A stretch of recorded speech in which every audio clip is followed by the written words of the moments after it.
Assalamu alaikum, I'm Aisha and you're watching Samaa News. Here are today's headlines. President Vladimir Putin says Russia doesn't want a war with Europe, but is ready to fight if Europe chooses confrontation. He issued the chilling remarks just before his meeting with President Trump's special envoy, Steve Witkoff. Accusing European powers of blocking Trump's efforts to end the Ukraine war, Putin said Europe has isolated itself from peace talks and is now on the side of war. Separately, he threatened to sever Ukraine's access to the sea after drone attacks hit tankers linked to Russia's shadow fleet. He warned of harsher strikes on Ukrainian ports and vessels and signalled action against countries aiding Kyiv at sea. Russian forces say they have captured Pokrovsk, a strategic logistics hub in eastern Ukraine, along with Vovchansk in Kyiv. The Kremlin hailed the liberation, though Ukraine has yet to confirm the reports. Russian Chief of Staff announced that Pokrovsk and Vovchansk are under Russian control. Kremlin spokesman Dmitry Peskov said the news was reported to President Vladimir Putin during his visit to a Frontline command center. Videos circulated by Moscow show Russian soldiers marching through the streets of Pokrovsk, raising the Russian flag. Putin congratulated troops on their victory in what Russian officials call Krasnoarmeysk, the city's Russian name. Italy is set to approve a parliamentary decree allowing the continued supply of military equipment to Ukraine. This move is aimed at supporting Kyiv in its ongoing war effort against Russia. Since the start of the conflict in February 2022, Italy has authorized 12 packages of military aid for Ukraine, including advanced air defense systems. Former Honduran President Juan Orlando Hernandez has been released from a US prison after a pardon from President Donald Trump. Hernandez had been serving a 45-year sentence on drug and firearms charges.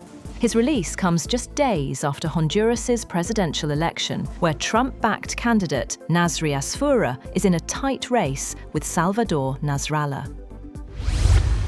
The White House has defended a US admiral's decision to conduct multiple strikes on an alleged Venezuelan drug smuggling vessel in September, saying he had Defense Secretary Pete Hegseth's authorization, even as critics questioned the legality of a strike on survivors.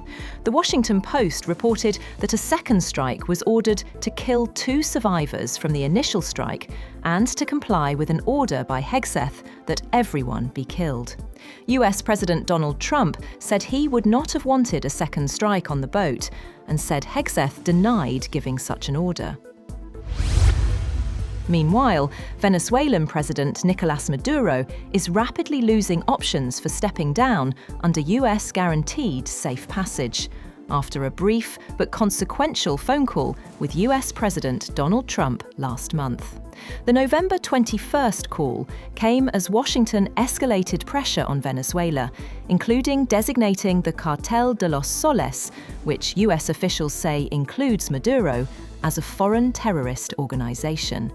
Maduro has repeatedly denied all criminal accusations, saying the United States is seeking regime change to seize Venezuela's natural resources. On the other hand, Venezuela says President Nicolás Maduro has approved a US migrant repatriation flight days after Caracas claimed comments by President Donald Trump had effectively halted the program. Officials say an Eastern Airlines plane from Phoenix has been cleared to land near Caracas. Nearly 14,000 Venezuelans have already returned on these flights this year. The White House has issued a sharply worded briefing accusing former US President Joe Biden's handling of the Afghanistan withdrawal of creating long-term national security risks for the United States. Officials said the country is now suffering the consequences of those failures, citing recent attacks involving Afghan nationals admitted during Biden's tenure. During the briefing, White House spokesperson Caroline Leavitt claimed that an Afghan national brought into the US under Biden carried out a terrorist attack in Washington, D.C. She said the Biden administration failed to properly vet this foreign terrorist, placing American lives at risk. Israelis Benjamin Netanyahu says a deal with Syria is possible and that he expects a demilitarized buffer zone stretching from Damascus to Mount Hermon. The statement comes after US President Donald Trump's call for Israel to maintain a strong dialogue with Syria. Trump had also invited Netanyahu to the White House in the near future. At least 12 people, including 3 children, have been killed after a landslide struck 2 boats docked at a river port in central Peru's Amazon rainforest, with dozens more still missing as emergency crews battle harsh conditions to find survivors.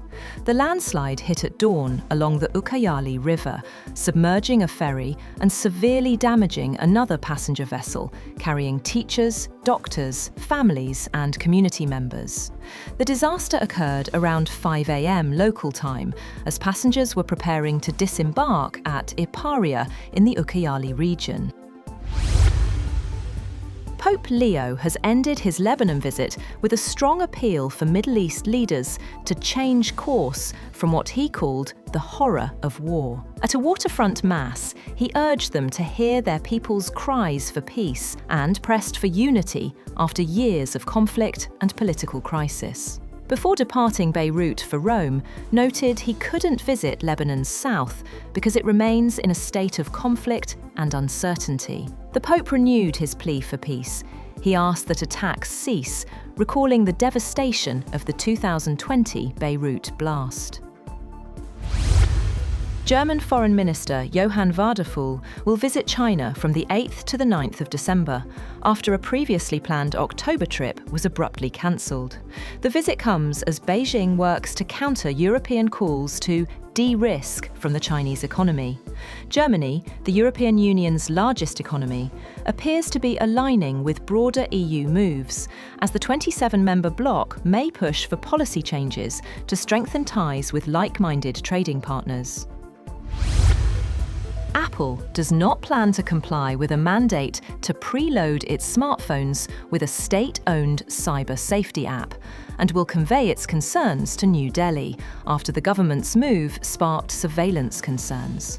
Sources say Apple does not plan to comply with the directive and will tell the government it does not follow such mandates anywhere in the world, as they raise a host of privacy and security issues for the company's iOS ecosystem.